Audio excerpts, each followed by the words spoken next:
Well, I want to be respectful of everyone's time for everyone who came on time. And this is just an hour-long session today. So we're going to go ahead and get started. Welcome to our session today, featuring my dear friend Irene, who's going to be talking about the where, what, and how of college programs for video game design. We envisioned this as a more casual gathering than our typical signature series evening gatherings, just a conversation between friends. I originally envisioned this as a way to write a blog post actually about Irene's experience in going through this process with her child. I'm very glad that it has been interesting to so many people, and thank everyone for coming. I'm Callie Turk. I'm one of the co-founders of Real. And I noticed that I have just been joined by Yael Valak, who is also one of our co-founders, and also Abby Kerrigan, who is a partner in our work. We wanted to just say a few things about who Real is before we jump into the conversation, in case anyone is new to our organization. So Yael, I had anticipated you doing these slides, but I wasn't sure what was going on because I know you have a sick kiddo at home. So I don't know if you want to go through the slides or if you want me to do so. I'm happy to do it. So Real is a nonprofit, and we strive to ensure that Silicon Valley twice exceptional students thrive in school by raising parent and educator awareness. We run workshops for educators and create resources for them. And for parents, we have events such as this and support groups and an online Google group that you can join.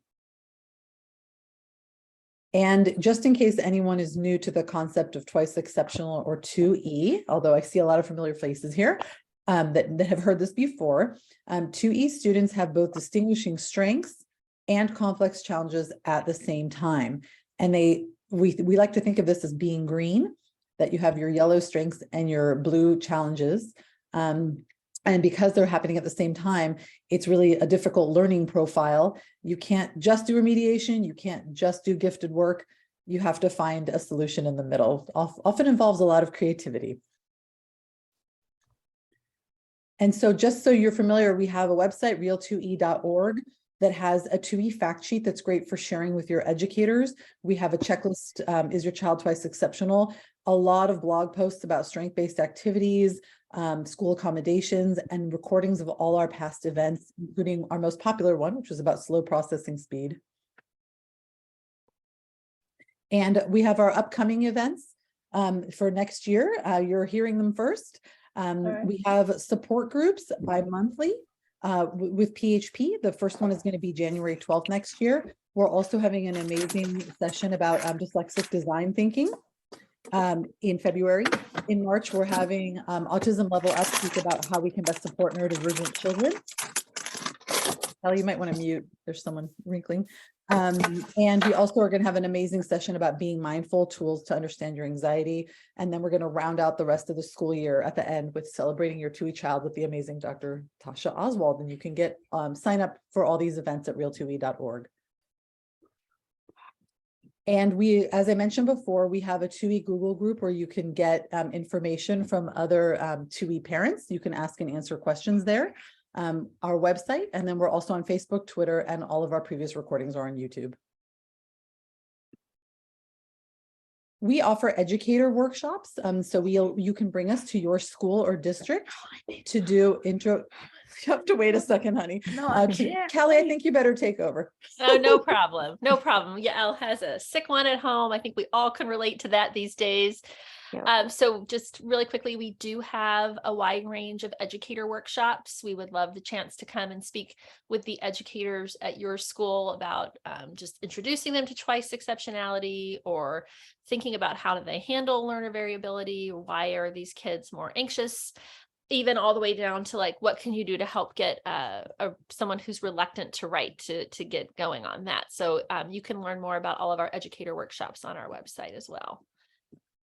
We also just want to make sure to mention that we are, like many nonprofits, in the middle of our end of the year fundraising campaign. This is our first time ever. We just got our nonprofit status this last summer. We would really welcome any and all of you to consider making a donation so that we can continue to offer the programs that we have been offering for the last few years and to expand who we're able to reach. So if you could please consider making a donation before the end of the year, we would really appreciate it. All right, I think that is that. And we can get on with our program. So thank you guys for learning a little bit about us.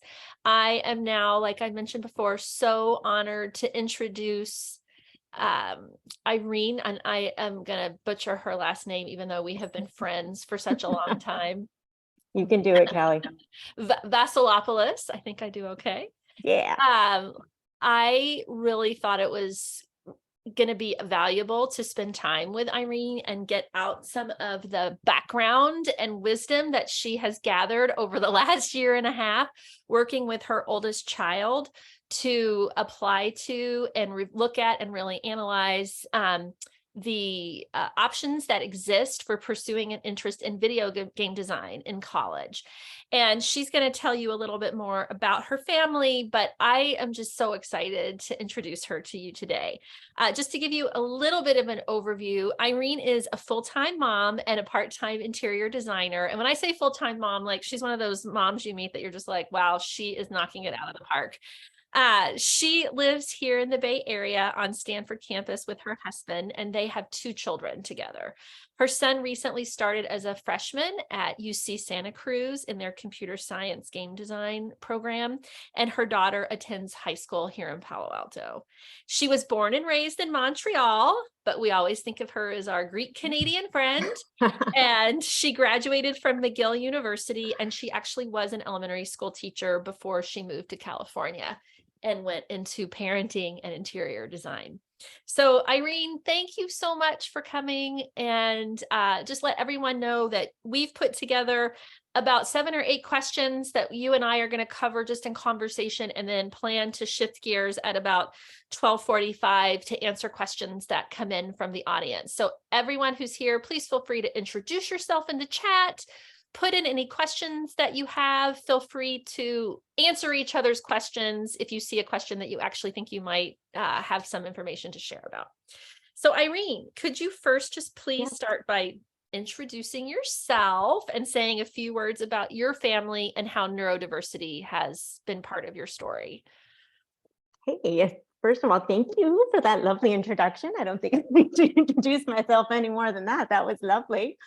Thank you so much for having me. It's my privilege and honor to join your group. I think you guys are doing such important work and such a good job. So thank you for including me in all of this. And hopefully this will all be helpful in some way for some of you.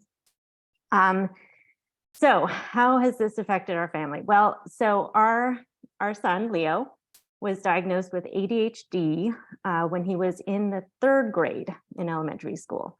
But, you know, when we think back, the signs were there earlier on for sure.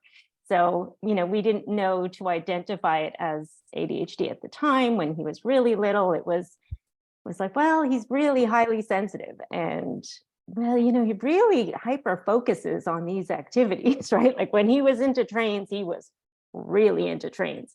And when he was in, right, like it was that hyper focus that was kind of surprising in some ways, but then we were just like, oh, you know, that's just him and that's his thing. But, you know, like when he'd build, you know, a domino layout, it was like all in, 100% hyper focus, very difficult to move on to different tasks and that type of thing. But always, you know, eventually managed to do well enough in school. And it was really up until like 3rd grade that we noticed like, you know, he's having some difficulties transitioning, and his teacher was lovely. And, you know, she was the one that really said, you know, you might want to look into this a little bit. And so we did, we had him tested, and it was frightening for me. I think for my husband, who is a physician, a scientist, a physician, it made sense. And it was something that he, I think, was wonderful about from the beginning, you know, researched it and really helped me sort of understand it and come to grips with it and just accept that medication is okay and it's all fine and it's not going to be harmful in the long run. But for me, it was tough. I definitely say it was a transition. I was afraid of getting him on board with the medications, but once we did, I remember that first phone call from his, oh, it wasn't a phone call, it was an email, his teacher, like the next day after he started taking his meds. And it took a while to get the ones that worked for him, but to hear our teacher say, you know, he did so great today and he finished his assignment for the first time and didn't get distracted and was on board with everything. So it was life-changing for us for sure. And so that has been part of our journey, and that's something that we've come to accept, and to the point now that, you know, Leo's really embraced it and really an advocate for it, you know, and really stresses that, yeah, it's difficult at times, and yes, you know, there are many challenges, and schoolwork took him twice as long, and homework took twice as long, if not 3 times as long. But, you know, there are benefits too, and that hyper focus, it kicks in and it does create some wonderful things, and he is very creative, and so he's a great, I think, advocate for it as well. Yeah, I think you guys, I've always been knowing you personally, so impressed with just the scaffolding too you created in your home, and how this is just something you guys talk about as part of your lives, but you don't make it into something that's like, you know, a dark cloud. You just say, this is what we're doing and we're learning. And I think he's just really grown into such a wonderful, wonderful young man. He was always a wonderful young man, but he really seems to understand who he is and what he needs. And he has a lot of those important self-advocacy skills. So yeah, and we've had to get a lot of help along the way too. And I mean, there's amazing resources out there, and literature and videos, and, you know, we love the how to ADHD videos. Those have been really helpful for him. And now recently we have benefited from an executive function coach who is wonderful and is, you know, just really help through that transition to get from high school to college. And so, you know, those weekly Zoom sessions that are, you know, really helpful for him. So I think a lot of parents who have kids who have these neurodivergences, sometimes when they have younger kids, they just want to know it can be okay. Yeah. Right. And I think, you know, I think you're a good example for that. You talked a lot about, you know, how Leo had this ability to hyper focus, and you noticed that when he was younger. Yeah. I'm wondering when you first noticed that the video games were an interest area for him, and video game design, and how you sort of came to have an understanding that this could be something he could pursue in college and professionally, because so many parents get so worried about that. And we were, Callie, we were really worried. I mean, when we went from, like, you know, it was all fine and good when the hyper focus was on dominoes and Legos, and, you know, that's all. We're like, oh, that's great. You know, he's being creative and that's fantastic. But, you know, inevitably they make that switch to discovering video games. And, you know, we never, you know, we had limitations on the video games, but we allowed them, and we knew that was a way for him to be social with, you know, with friends and so on. And so, yeah, when that discovery came about, right? Like when video games are much more interesting than dominoes and Legos, and you make that switch, we were, you know, worried just like anybody else. Really, is this good for him? Is this is isolating? This is, you know, maybe going to take him down the wrong path, and it's going to be addictive. And, you know, Tim and I are not, you know, my husband and I are not game. We don't know anything about video games. Tim doesn't play. I don't play. Like, we knew nothing. All we felt was that this is isolating, and this is taking him away from activities he should be doing. Right. So it was concerning for us, for sure. It was always like a question of how do we limit it? And it was really only like his junior year of high school that we really, I mean, it was kind of late that we were like, oh, this could be a career for him, actually. And the way that came about, honestly, was, I mean, it was just a conversation with another friend, a good friend of ours, actually, Christina. I remember Tim and I were talking about that. She had come over. We were talking about our kids. Leo was, I think he might have been a sophomore, or no, he was a junior at that point, I think.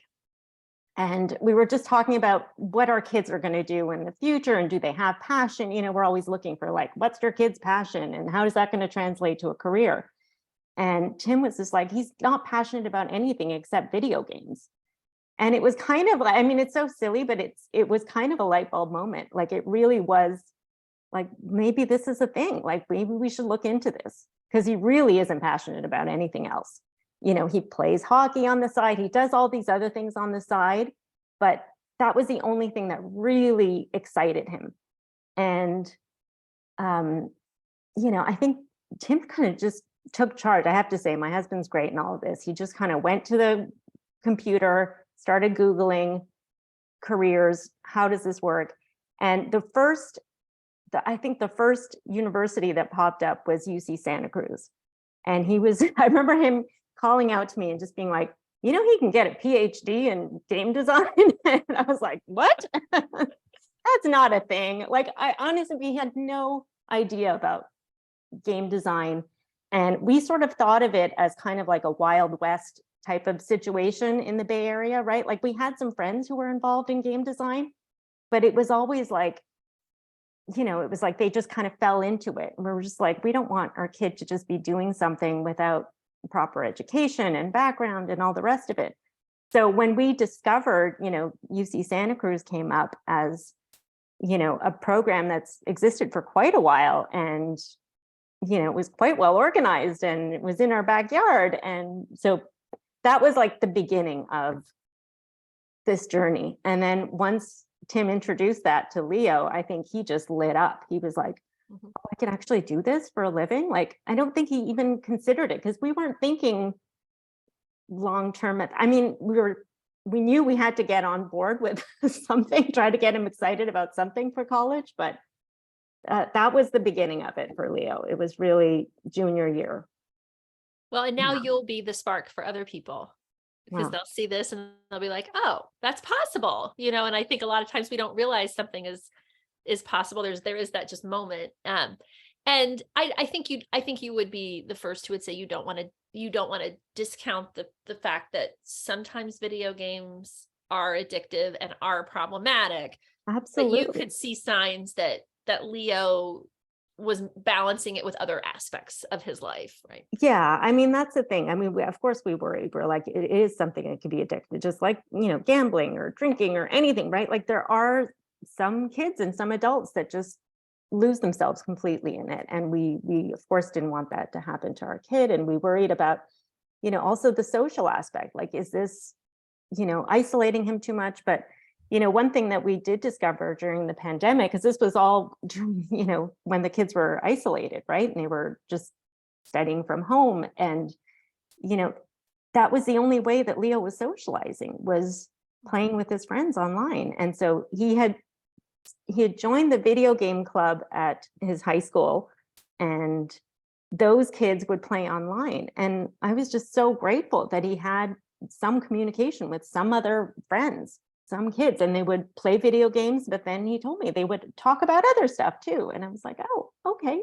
That's not a bad thing then, I guess. No, I think you're right. Like, the pandemic, it really changed a lot of those of us who had older teenagers, it changed our perspective on the value of some of those online interactions. It really did. Yeah. And the other thing is, I think Leo was really adamant about, he really wanted to let us know that he was okay in all of this. And he was just like, video games are not evil. This is the thing, like, we just thought that they were like, it's a bad thing overall. And he's just like, no, they're so interesting. And then he got me to play a couple of games, and he was talking about the sound, design and the storylines and the narrative. And he's like, it's like a movie, Mom. And there's like this musical score in the background, and that's really cool. So it sort of got us both thinking about how creative these are, and how this industry makes sense. And then thinking, even further down the line, and how everything is being gamified, so the more we started looking into it, then Tim would find articles and he would send them to Leo and to me. And it's like, oh, that they're gamifying this program, trying to teach, students how to do things in medical school or operations. Like, everything is going the way of gaming. and gamifying everything. So we were like, oh, okay, so maybe this isn't all bad. Maybe it's okay. It was about the time you guys were looking at that too, that I was talking to my cousin who works in LA and was was a filmmaker, and he was learning some of these game design software tools, because that's basically how they do all kinds of production. That's how they do a lot of the visuals now. It's on game design platforms. So I think that's super interesting. And you talked about, like, Tim sat down and he just did a real light search and came across UC Santa Cruz right away. But I know you all did like in-depth research. So I was hoping you could just share with people, how did you guys research all the programs that would support this interest? And if there were some you thought were super helpful and others that you just did not think were that helpful. Yeah. No, honestly, it was pretty simple, Kelly. It was Google searches, and it was just lists of top game design programs in the country. Basically, this is what we were looking at. And, we did apply. So when it came down to it, we knew that Leo wanted to stay close to home. Like, ideally, he wanted to be in California. But we, of course, had to be realistic. We weren't sure if he'd get into the programs that he wanted to, but this is what drove our search, right? It was like, let's find institutions that have established good, highly ranked programs in game design and with a background in computer science. Because that's the other thing. So these programs often fall under this, the category, what do they call it? It's like computational media usually. So that's the category that it falls into. And you can enter these programs from different right? You can enter as an artist, you can develop a portfolio, you can be in the art world and be involved in game design. You could be a coder, you could be in the computer science area, right? So you can do game design, you can have a bachelor's of arts, or you can do a bachelor of science in a lot of these programs. And Leo, because of his strengths in math and computer science, he really loves computer science too. He sort of decided, I think I'm going to go in from the computer science, path. So that's kind of what drove our search. So we were looking for programs that had, strong computer science and game design. So, the ones that came up, it was UC Santa Cruz, it was Carnegie Mellon, of course, it was University of Southern California, it was Drexel, it was University of Utah, right? Like, so there was, the lists came out, and then it was narrowing down to, like, for Leo, it was like, well, what type of school do you want to be in, right? Because as we know, so Leo has his own likes and dislikes, and he's very highly sensitive, and he doesn't like big cities, and he's very much an introvert, and didn't want to be in he didn't mind a huge school, but I think the atmosphere was very important to him. So, so we were narrowing down the search, and definitely Santa Cruz is up on that list. UC Irvine was also high on that list. He really loved Irvine a lot. And Irvine had the benefit of really a very developed esports team, which we were like, oh, is that a good thing or a bad thing? Like, we were like, we might lose Leo to the esports world, but it's a very good program. So Irvine was up there. So we really focused on those schools. And so this, like I said, so this was like beginning of junior year when we were thinking about all of this. And I think we knew he had to do a summer program to really sort of develop that and just figure it out. And we looked into a couple of summer programs. And the ones that came up top on the list that looked most interesting to Leo, there was the Carnegie Mellon had the National High School Game Academy. That was a 6-week program. And the other one that was really interesting was through the UC's, the Cosmos program has a game design. So we applied to both of those. And actually, no, I think I'm trying to remember now. Yeah, he did apply to develop the application, but was really after UC, the Carnegie Mellon program, and ended up doing that program for the summer, was admitted. and did that 6-week long program. And that was all online, unfortunately. Because it was still pandemic times, but it was a really great experience for him. And I think it definitely solidified his idea. What is the UC Cosmos program? I'm not familiar with that. So Cosmos, again, it's I think actually I have a description of it here. So Cosmos, okay, so the Cosmos programs are 4 weeks long. It says it's a residential summer program for high schoolers with demonstrated interest in achievement in math and science. So Cosmos they have a game design program there, but there are other, there's robotics, there's other things, I can't remember exactly, but they're all science-based, STEM type of interesting 4-week long programs, and game design was one of them. So that was one that he was potentially interested in. But because the Carnegie Mellon one was a 6-week long program, it was a little bit more in depth and seemed, kind of something he could dig his teeth into a little bit more. He was into that one a little bit more. I mean, I remember the other one I remember you applied to was Michigan State. Oh yeah, yes, Michigan State also has a great program. But it sounds like you guys just kind of did a lot of Google searching and you found like top programs, and then there were lists that are out there, and there wasn't one that was more helpful than another. It's just no, it did truly you guys wasn't. end up using the FISC guides at all to kind of learn more about them, or is that too general? Like it was kind of general. It was really a compilation of all of the lists, really. But and then we did also want to make sure that wherever Leo went, that he would have accommodations and that it would be the right fit for him as well. We were hoping for that as well, of course. Yeah. I'm envisioning you guys put together some kind of massive spreadsheet. Oh yeah. Maybe I'm wrong, but that sounds like something Tim would sure do. Tim had a spreadsheet. You know it. Yes, for sure. And how, like, what kind of information did you look at for the accommodations piece of it for helping with the ADHD? So we did there is a guide, and I can go get it. Honestly, we got the book. It's like a telephone book of all the universities, and it had a guide, and I can link it to you so that everyone can have the resource for that. So I'll send you the link for that source. But absolutely, yeah, we wanted to make sure that these were universities that would and just about everyone had accommodations. And what we discovered too with UC Santa Cruz is that they were more helpful than we thought they would be. I think going into it, we were like, well, once you're in college, you're on your own, right? Like there's a lot of that. It just felt like that was the message that we were getting a lot. Like, oh, well, he's going to get help in elementary school, middle school, high school. But yeah, when you're in college, you're on your own. And it's not true. It's not true. We have wonderful resources. He's getting extra time. He can have whatever your accommodations are, you can get them. I feel like it's a myth that really needs to be busted in some of our K-12 schools, that the colleges actually are in some ways sometimes a little ahead of the game in terms of offering accommodations.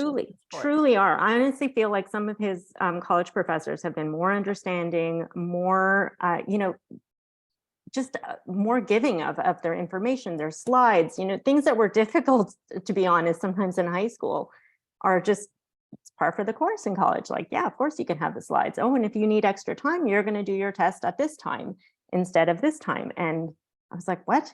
It's that easy? I had no idea. Okay. Well, then I'm thinking about how you and I've talked to about, like, because he's at a school with the quarter system, he only really has to take 3 classes at a time, which is just not as many different things to keep up with. And college tends to have fewer just sort of like busy assignments. Like you do have to learn how to break it up yourself. But you're not constantly turning something in as well, right? So yeah. And I think the quarter system for someone with ADHD, this is something that we didn't look into, but that I realized it's actually turned out to be a good thing for Leo. And we were talking about this with his executive function coach as well. Quarter system, it moves fast. And that's actually a good thing, I think, for Leo or anyone with ADHD, because when you drag it out and you think like, oh, I have this midterm, and then, I have ages until the finals, right? Like, that's when, someone like Leo might just, I can put it off, and the procrastination kicks in and, he gets sidetracked and who knows what. But knowing that everything is happening pretty quickly just kind of gets your butt in gear, and you you know it's going to be over quickly. Yeah, that need for novelty too. Yeah, the So need for novelty and motivation to get it done, right? Because sometimes Leo wouldn't do stuff until it was like last minute, and then it's like, okay, this has to get done, I'll get it done. So I was thinking about, I mean, you know, one of the things that colleges often want is this demonstrated interest. Yes. And I know you guys did that summer program we talked about at Carnegie Mellon, and that clearly helped demonstrate his interest. Absolutely. Did you guys actively think about other activities that he could pursue to sort of talk about or explore or explain his interest? Well, I think the thing with Leo in this regard, and I think this is true for everyone applying to any program in college, that the demonstrated interest should be there, right? Like for Leo, it was there from day one. Like he had plenty to write about because this was something that, you know, that he was all about from an early age. So when we think back, we were like, oh yeah, he did that game design thing at Camp Galileo and at ID Tech, right? Like, so there were so many things to draw on. Like he was always interested in this, and he always had something to draw on. Even the music he was playing in his orchestra, like when they were given a chance to do a piece on their own, he would do some video game music or whatever it was, you know, or he wanted to develop his own original thing for video games or related to video games. So yeah, so that interest was there. And then it was like, well, he joined the club at school for video game design, and then he became the president of the, right? So that showed interest for sure. The summer program was the only thing, I think that Carnegie Mellon program was the only thing that we really actively were like, yeah, we better do something over the summer junior year that he can, you know, write about. So I think that was certainly an important piece, and that did help a lot, because that program specifically was really modeled like a mini like professional game design group, right? Like, so that it was pretty amazing. Like so Leo was like assigned the task of like sound engineer. There were the artists, there were the coders, there was a project manager, right? So it was like the first time Leo did group work where he was like, wow, group work could actually be fun. Like he always hated group projects in school were like, oh, just let me do it by myself. But he was just like, oh my gosh, like this is something that's so cool. Like everybody is good at their job and everybody wants to do it. And it came together and they developed their own original game with music and sound effects. So I think it was so hard. I mean, it was really hard work, and especially being home, but it lit him up too. I think it was really exciting. You know, you're making me think a lot about this, because I've been thinking a lot about kids and their strengths. Yeah. And when can they show up at their best? And our kids complain so much about group work at school. They hate it. And why would we expect group work at school to go well when it's just, you're just basically being put with whoever happens to be your age and go to your school and be in your grade and be in that class at that particular time. But to have these experiences of collaborating with people when everyone who's there has a common interest and more of a sense of goal and purpose together, you know, and I think it's so hard. Sometimes we extrapolate what's happening in a school to what their lives are going to be like. But like most of us end up working in professions with people who are interested. We're all working towards common goals and we want to be there. And so it's so hard. It's easy to get kind of discouraged sometimes what we see happening in schools, but when we get to see our kids doing something that is in their interest area, then there's a whole other way for them to blossom. It's so true. It's so true. I mean, I think really Leo was like, I'm never doing group work, you know, and he's very much, I don't think I mentioned this, but his diagnosis for ADHD was inattentive type, right? So it's inattentive type. He's also like way on the far end of the introvert spectrum too. So he's like such an introvert. He always dreaded group work, always thought he was just not good at it. I feel like it's just not something he wanted. If ever he was given the option, he was like, I'll do it by myself. Thank you. But I think this was the first time where he really felt like, oh my gosh, this could really work. And I can see working in a group and I'm not bad at it. And then it's wonderful when it works well. Yeah. So I hope he's in college. That's continuing. I mean, I know no matter what, you're not always, every group isn't going to work great, but just to No, know that has no. that potential. But it So was exciting. Yeah. I mean, I'd love to hear you talk a little bit about in terms of the college application process, because I Mhm. remember that there were a lot of bumps and ups and downs. And I mean, it's a very emotional process for everyone, but definitely your family had a unique journey. And where did you find Leo needed the most assistance, and how did you guys sort of work through that? Yeah. So we were, both Tim and I, as you mentioned from the beginning, are from Canada, from Montreal, and our college process is so much easier in Canada. So we really, I think, were caught off guard by how involved the process was and how difficult, and the whole idea of like, people are getting college coaches and counselors, and we were like, what? That's even a thing? Like, don't you just apply? So I mean, it was like a full-time job. And so I get it. We get it now. But, I can't imagine any child with, whether they have special needs or not, whether they're neurodiverse or not, I can't imagine any child doing this process on their own. And I think this is kind of the tragedy of this system, is that maybe they think that they should be doing it on their own, but everyone needs help. Everyone needs help. So it was really on us, because we didn't think that we should get a college coach. We were like, oh, this is just silly. We can do this. And we realized quickly, like, oh, maybe we can't. But I think the area that Leo needed help the most, I think, would be it's the executive functioning of it all, right? Like just helping to organize the categories, the spreadsheets, all of that, so Tim was a huge help with that, just sort of getting everything together, filling in, the activities. That wasn't difficult. That's something that he could do easily. I think when it came to the essays, I think that's an area where I feel like your kid needs some guidance, some help, and it shouldn't be the parents, it should be somebody else. But yeah, so that was a process. So definitely, I think in hindsight, I would maybe have had him take a summer course or get somebody just to help with the college essays. I think that would have been helpful, just to get him And focused on I that. don't remember, did he take any computer science in high school?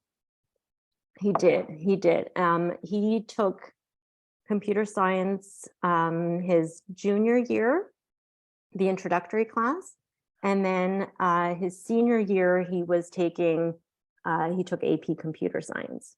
So that was a decision that he made as well, and that was difficult too, because we were weighing the pros and cons of which courses to take and which not to take. And he was really adamant, because I remember junior year, we were thinking like, oh, the more AP classes, the better, but it doesn't matter what it is. And we were saying like, oh, you should be taking AP French. And he was, I remember him saying, I don't want to take AP French. I want to take computer science. And, we couldn't have him take more than 2 APs a semester. Like, we just thought it would be too much.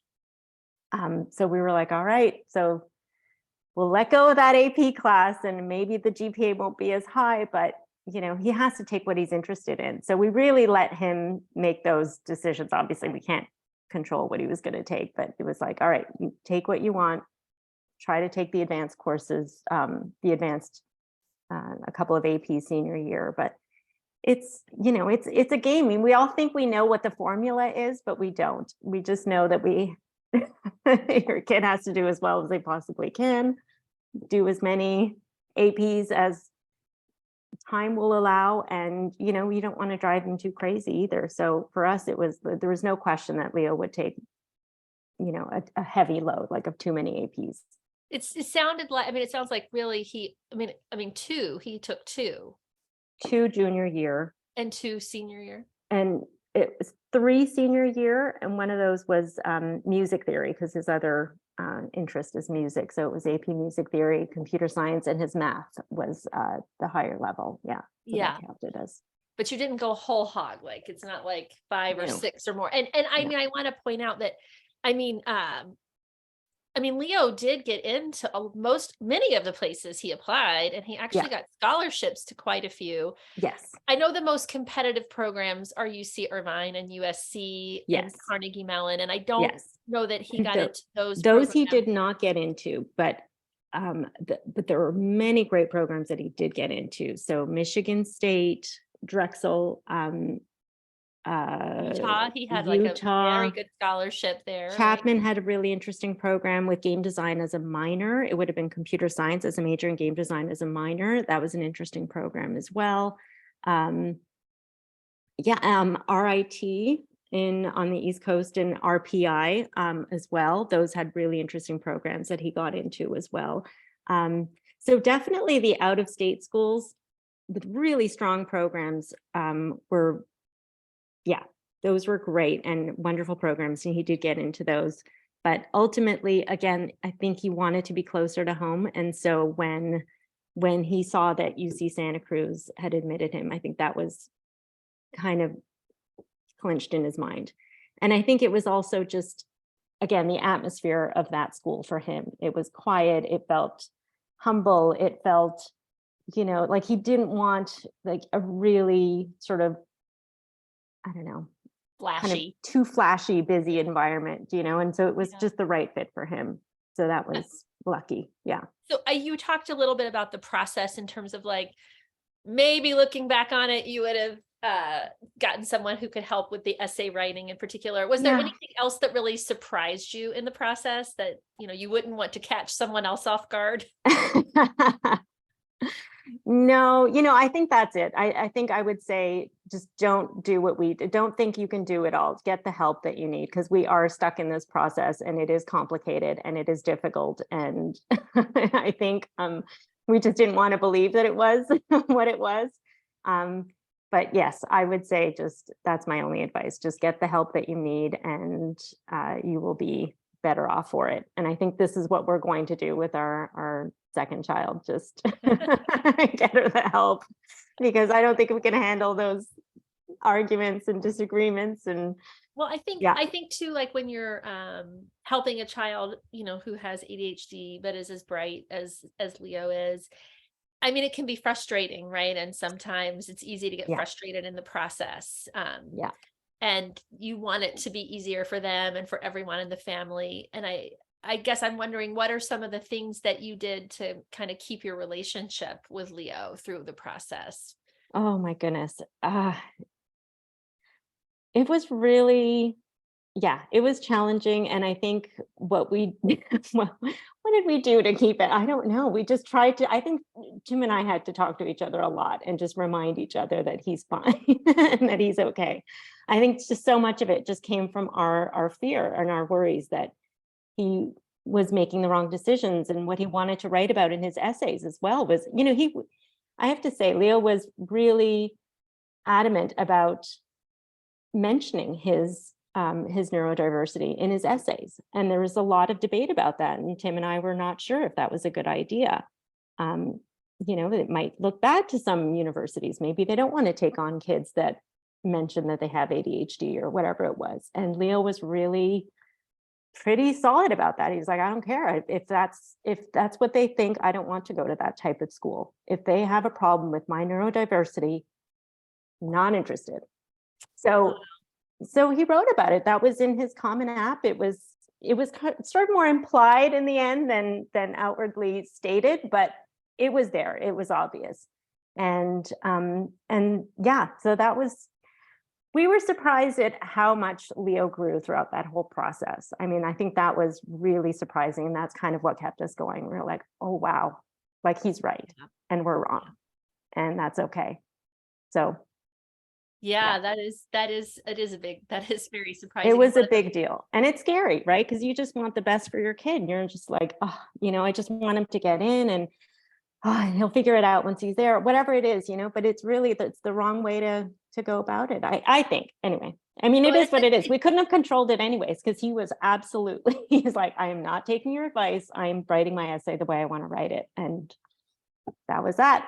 Well, and it's such a shift in the relationship in any parent and child, right? When they You Yeah. have to really start listening to them. But So, honestly, it happened towards the, sorry to cut you off, but it was really like towards the end, of every, like really like so much growth, I'd say, happened in that whole process, like beginning of senior year to, when we were done with it. So much growth in that time frame. So yeah. well, and I've heard people say that too, like who your child is at the beginning of senior year is quite different than who they are at the end of senior year. So you have to be open to them continuing to grow and 100%. change. And yeah. Yeah. So 100%. we have a few questions that have come in, but before we shift to those, just, I mean, 3 most important pieces of advice you have for other parents who have neurodivergent kids who are interested in video game design programs and going through the process. And Yeah. Okay. 3 pieces of advice. Well, first, I would say just don't be afraid of it. Just listen to your child. I think that was one thing that we wrote it off. And I think when we really sat with Leo and asked him, what is it that you love about this? And we were surprised. It wasn't just like, oh, I just want to play. Like there was more to it than that. So listen to your child, listen to what it is that they love about the video games. Trust that, that they have that. At the same time, I do think we still have to help with the limitations and help with moving on. And especially we know with our children who might need help transitioning, moving on to other things. So, it goes both ways, right? Like listen to them, try to enter their world as much as possible. I think that's what really helped our relationship with Leo, is that when he taught us about video games and he let us play a little bit and guided us a bit. And so enter their world a little bit, listen to them. At the same time, I think make sure that they are exploring some other interests as well. Limit the time where you have to, make sure the sleep is there. And then the other thing I'd say is just get help. Don't think you can do everything by yourself the way we did. Yeah.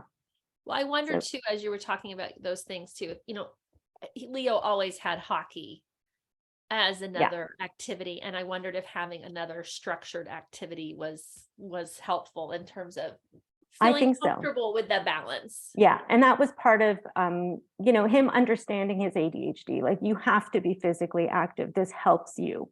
It helps you focus. It helps you sleep. And it helps socially, and it helps, just having something else, another world, another group of friends, even if you don't see them that often, even if they're not your true best buds, the way your best buds are like in your video game club. Yeah. I think, just getting him, he really understood that. I think it's always part of him as well, but just, it's part of just kind of life skills in general, right? Like you have to have every part of your life, filled up, right? Like your family time and your activities or your health and your sleep, and right, like just make sure all of those components are filled up and that you have discussions about them. And I think these were things that he was discussing at school as well. So it wasn't really like a hard sell for Leo, but definitely keep those up for sure. The physical activity, especially, knowing how helpful that is for his health, his well-being. So yeah, for sure. Well, I know we've had a couple questions come in, and I think Abby and Yael might have their finger on the pulse of them better, but I'm pretty sure somebody asked, how's he doing now? Like, is he maintaining that balance now that he's at college? How's the social stuff going? Like, what's that look like now? It is, oh my gosh, it's been, okay, it's amazing overall. It's been so hard for myself and my husband. We are still trying to not track his every move on Life 360 because we still have that app. And we're just like, oh, he's going to the dining hall, I think. Okay, so we stopped doing that. And it's really hard letting go. It really is. And it's hard just ultimately just saying, like, I have trust in my kid that they're going to do their thing. They're going to meet with their executive function coach. They are going to plan their schedule, and they might screw up too. But overall, he's doing well. It was hard in the beginning for sure. I think for Leo, I wouldn't say that the classes were especially hard. I feel like coming from these Palo Alto high schools, moving on to college, I think they are pretty well prepared for their math and science classes and so on, and their writing, their skills are well developed here, I feel. It was just everything else, organizing, just waking up on your own, nobody checking on you, like sleeping through alarm clock a couple of times and realizing you've skipped a class, and all these little things were hard. And with Leo being the introvert that he is, it took him a while to do the social things, but he was motivated to do them. And then eventually, he did take that shuttle bus to go all the way to the club that was meeting for the video game that he loves. And there's a club for everything in college, which is amazing. And so I think he is finding his people, and he's getting along with his roommates. And I think it's a slow process, but I remember that transition where we thought, like, he's going to want to come home every weekend, and Santa Cruz is close enough that we can bring him home every weekend if we want to. We can go pick him up. And so the one night, I remember this first weekend that we were like, I was asking him, do you want to come home for the weekend? I can pick you up. And he was like, no, there's a thing happening here for Smash Bros. And I think I'm going to go to it. And I think I'm going to be more efficient if I stay here and study. And I was like, oh, wow. Okay. I think we'll be all right. Like, that was like the first sign that first weekend. And I was like, all right, I think he can manage. And yeah, so I mean, it's worked out. Yes, I have the one who's gone off to college this year too, and it's so hard to let them go, but it's So good to hard. see them thrive. Yeah. Elle or Abby, did you want to ask? I see there's Dana was wondering if her son needs to take a computer science class in order to apply to these schools. Not necessarily for game design. You don't, especially if your child is more artistic and wants to pursue game design in, like maybe submit a portfolio and do the Bachelor of Arts. But I think that would be a question more for maybe a college counselor who's more aware of this. I mean, I think computer science classes are helpful in general, but yeah, I don't know. That might not be a question for me. That might be for someone else. I mean, our son did because he was really interested in computer science, but I do know that there are many programs that are, more art-based as well, and that you can enter these from an art perspective. But yeah. So you can take some good computer science classes up at Foothill College as well. Yeah, my daughter did that last summer. I do think like, I don't know if there are any, I think almost anything computer oriented can be pretty competitive. So absolutely, I think it is to very have ways of really strong demonstrated interest.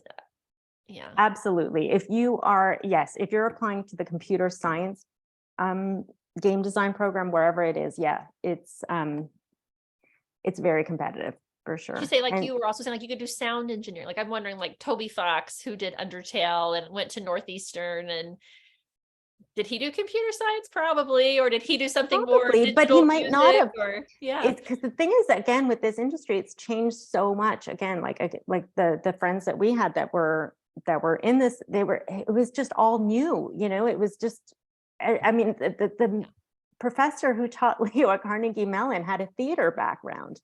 So his background was all was theater, was drama, was narrative.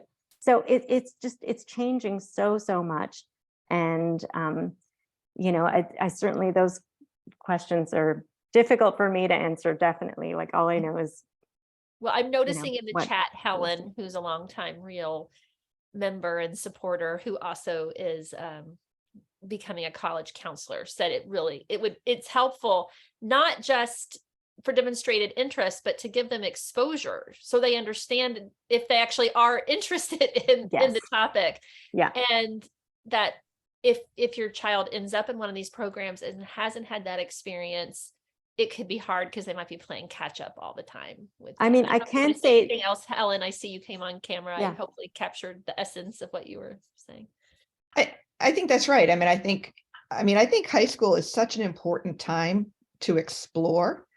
And as Irene had mentioned, there's so many different aspects, right? I mean, I remember when my son, one time a new video game came out, and he downloaded 150 different texture packs before he would even start playing the game, because the art was so important to him.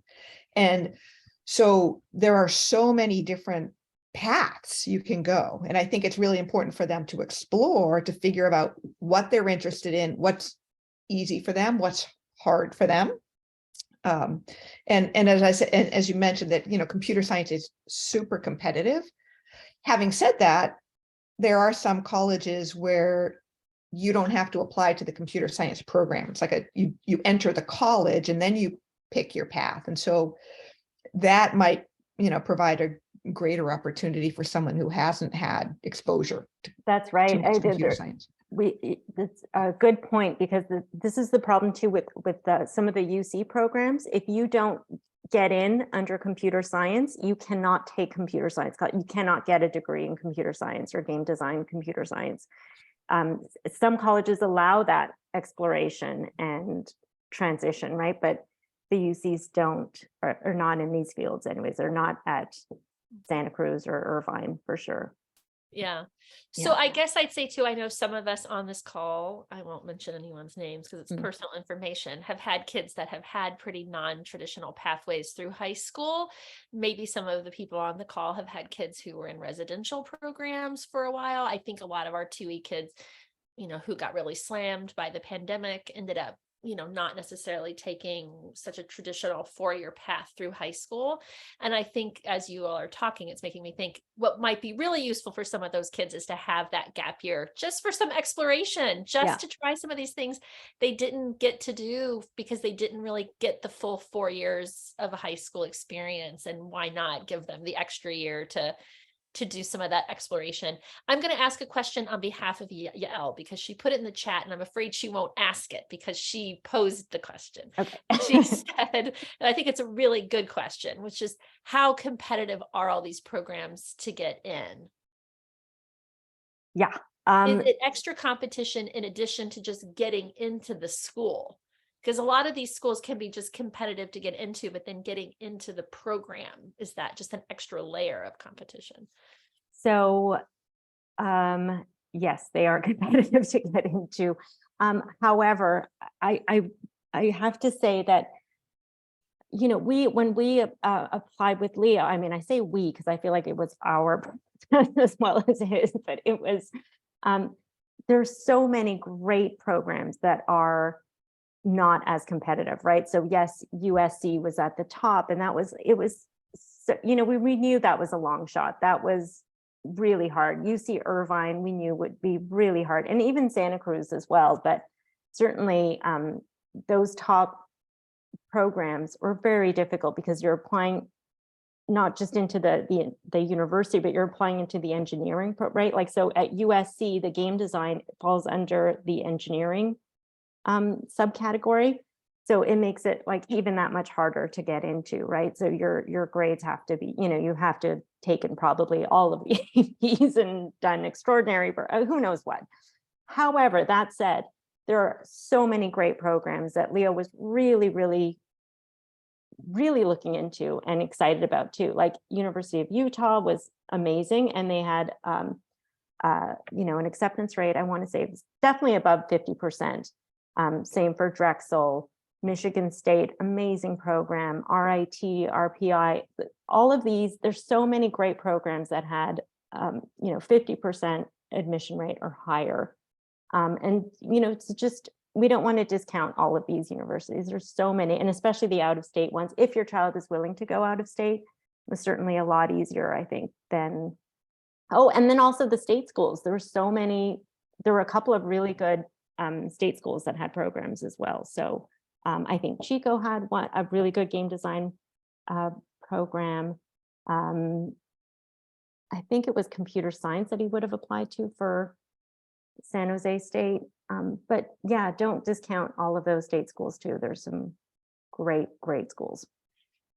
Irene, it's almost 1 o'clock. We have a couple of additional questions. Do you mind sticking around a couple minutes? Absolutely, I got time. And I just want to answer one that came in about how he's doing socially. You did address that. Like he's getting there. He's figuring it out. Like most figuring it out. First year college students, it doesn't happen overnight, but he's getting involved in clubs and he's he's working on it. And to be honest, they have a lot. I mean, it is a lot of homework. And although, you know, like I said, I don't think he finds the material really difficult, but for a child like Leo and anyone with ADHD, and I think many other neurodiverse, you know, issues, whatever it is, it takes him twice as long to do his homework still, right? Because he'll listen to the lecture, he might not catch everything, he'll record it, and then he'll go back to his room and he'll redo it. You know, he often says, like, I just have to redo all those notes. I have to go over them again because I know I missed stuff.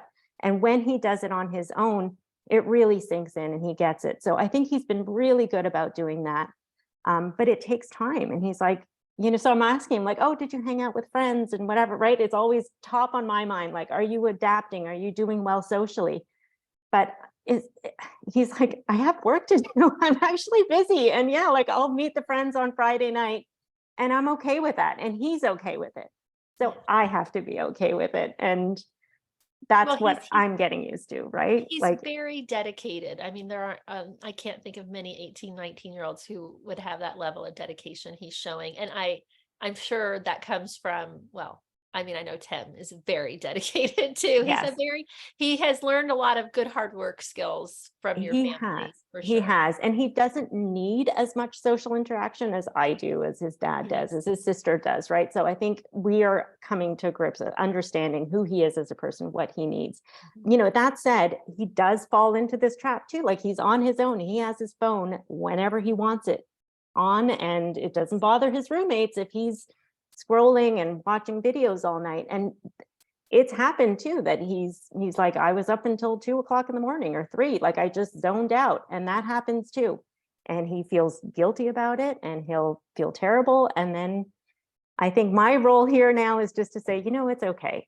This is what college kids do. And it's all right that you stayed up late, and just get back on track and live and learn. My whole thing now with him is that it's not telling him what to do anymore, because he knows what to do, but it's just giving him permission to, it's okay that you're, right, you know, you fall off the wagon here and there with the video games and the videos, and it's fine. So yeah. So speaking of which, that's a good segue. While you still had him at home and could control this, someone asks, how did you set up limitations? What were the parameters? Like, was he not allowed to play before he got his schoolwork done? Yeah, I mean, it was, you know, it was certainly easier for up until junior year, up until senior year. And then we never allowed phones in their rooms. Like for both of the kids, for my daughter, we still don't allow, and she's a sophomore in high school now, we still don't allow phone, or for her, we don't allow the phone in the room. Everything is kind of put away before bedtime. But for Leo, for senior year, we realized he's going to have his phone all the time in college. Like, so I think halfway through senior year, we allowed him to just keep his phone as his alarm clock. So we tried to set it up as much as possible how it would be in college, right? Like his phone is going to be his alarm clock. It's not going to be anything else. That's just kind of what everybody does. So that was difficult, and it was difficult for him, but I think it was helpful for him to sort of figure out what the pitfalls were and how to regulate all of that. But yeah, I know he lost a little bit more sleep than he would have had he not had the phone all the way through, but I do think it was helpful in sort of getting used to that routine a little bit. It's really hard if video games is your major. You have to play video, you know, or you're interested. Yeah, sure. Yeah, he said that all the time. It's research. Exactly. And then the last question is, any other ideas for high school summers to expose them to the game design world for kids who have outgrown week-long ID tech camps? And I see Abby wrote down the two that you had mentioned about Carnegie Mellon and the Cosmos. I don't know if anyone knows of any others. I don't know of any others. Those were the two that came up, but I'll ask my husband as well if there's anything else, but and I'll definitely include it in my email to you, Callie. I'll send it, but those were the two. Did you know of any others? You're muted, I think. Not off the top of my head, but I just have to look at my files, and I'm sure I can come up with some names. Yeah. So, but I would just look at some of the colleges with strong computer science Yeah. programs. I mean, Right. it's a lot I of guess them. another one I'm wondering about, I don't know if I could be wrong about this one, would be, why am I blanking on the name of the one that's in Chicago that's like Columbia College? Columbia College. Mhm. Do they have anything that's, because they do so much music production, do they have like a video game music? You know? Well, they're big in film, so it wouldn't No. surprise me if. Yeah.